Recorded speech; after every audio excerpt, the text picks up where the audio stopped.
And hi, welcome to Enters Blog. இன்னைக்கு நம்ம பார்க்க போறது மசாலா வெண்டைக்காய் பொரியல். இதுக்கு 150 வெண்டைக்காய், ஒரு வெங்காயம், 2 காஞ்ச மிளகாய், 2 பூண்டு, கொஞ்சம் தக்காளி, கொஞ்சமா துருவன தேங்காய். 3 டேபிள்ஸ்பூன் எண்ணெய் விட்டுட்டு எண்ணெய் காஞ்சதும் கடுகு போட்டுக்கலாம். கடுகு வெடிச்சதும் உளுந்து சேர்த்துக்கலாம்.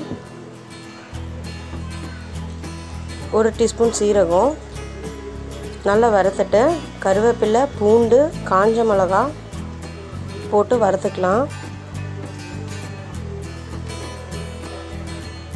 இதில் கொஞ்சம் அந்த அரிஞ்சு வச்சிருந்த வெங்காயம் போட்டு வதக்கிக்கலாம்.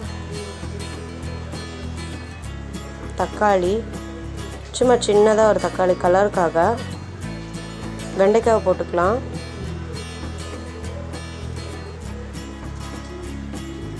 உப்பு சேர்த்து கொஞ்சமாக பரட்டிட்டு கொஞ்சம் வெண்டைக்காய் மலங்கி வரும்போது நம்ம மசாலா சேர்த்துக்கலாம். இப்போவுமே மசாலா சேர்த்தா நல்லா இருக்காது பாருங்கள். கொஞ்சம் மடங்கி வந்ததும் மஞ்சத்தூள், மிளகாத்தூள், தனியாத்தூள் சேர்த்து நல்லா பரட்டி விட்டுடலாம்.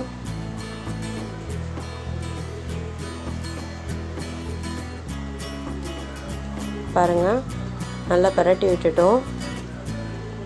இப்போ நம்ம துருவி வச்சுருந்தா தேங்காய் போட்டுடலாம். நம்மளோட மசாலா வெண்டைக்காய் ரெடி ஆகிடுச்சு. இந்த வீடியோ உங்களுக்கு பிடிச்சிருந்தால் லைக் பண்ணுங்கள், ஷேர் பண்ணுங்கள், கமெண்ட் பண்ணுங்கள், மறக்காமல் சப்ஸ்கிரைப் பண்ணுங்கள். தேங்க்யூ.